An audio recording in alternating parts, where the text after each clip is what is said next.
টি-20 বিশ্বকাপের জন্য ভারত দল ঘোষণার পর থেকেই চলছে আলোচনা সমালোচনা। দুর্দান্ত ফর্মে থাকা বেশ কয়েকজন তারকা ক্রিকেটারের জায়গা হয়নি দলে। জায়গা না পাওয়াদের মধ্যে আছে ফিনিশিংয়ের আস্থার নাম রিঙ্কু সিং। গেল আইপিএলে 5 বলে 5 ছক্কা হাঁকিয়ে রাতারাতি তারকা বনে গিয়েছিলেন কলকাতা নাইট রাইডার্সের এই তরুণ। পরে জায়গা পেয়ে যান ভারতীয় জাতীয় দলেও। এমনকি এবারের আইপিএলেও চলছে রিঙ্কু ঝড়। তাতে স্বাভাবিকভাবেই বিশ্বকাপে তার জায়গা হবে বলেই ভেবেছিলেন ভক্তরা।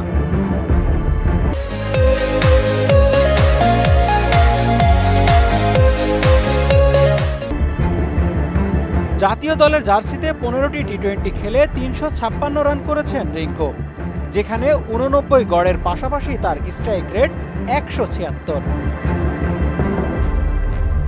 এছাড়া বিশ্বকাপ দলের সুযোগ পাননি শুভমন গিলের মতো তারকা ওপেনার, নেই অভিজ্ঞ লোকেশ রাহুলও।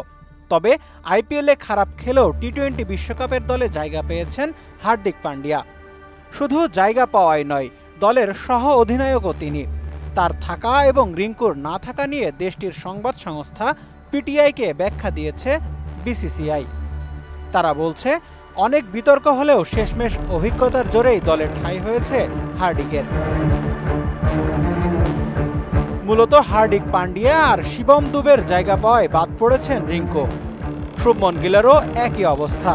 আসন্ন বিশ্বকাপের জন্য অভিজ্ঞদের উপরই ভরসা রেখেছে ভারত। আগামী 2 জুন থেকে শুরু বিশ্বকাপের মেগা ইভেন্ট। ভারতের প্রথম ম্যাচ যুক্তরাষ্ট্রে আয়ারল্যান্ডের বিপক্ষে 5 জুন। সাইমন মুবিন পল্লব, মোহনা ডিজিটাল।